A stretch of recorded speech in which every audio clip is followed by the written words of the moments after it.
Welcome to Samba Samba. Enjoy the video. You start by opening Phonepe or a UPI app with QR scanning. Once done, tap Scan and point your camera at the QR code until it detects.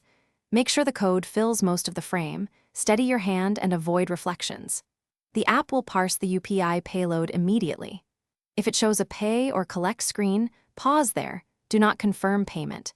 You want to inspect the UPI details that appear before any transaction confirmation. Once the QR is parsed, you need to view the underlying UPI details. Tap Additional Info, Details, or the small info icon.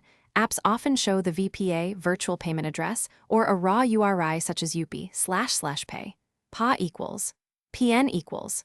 Copy that raw URI or VPA. You do this because the phone number may not display directly.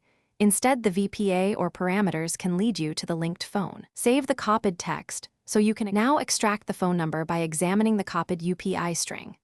Look for fields like PN equals, payee name, or any phone parameter. Some merchants include phone in additional fields. If you only have a VPA, paste it into a Notes app and try to search your contacts or ask the payee directly. Do not send money. If the QR is blurred, expired, or shows masked details, rescan under better lighting or request a fresh QR. That solves most issues quickly.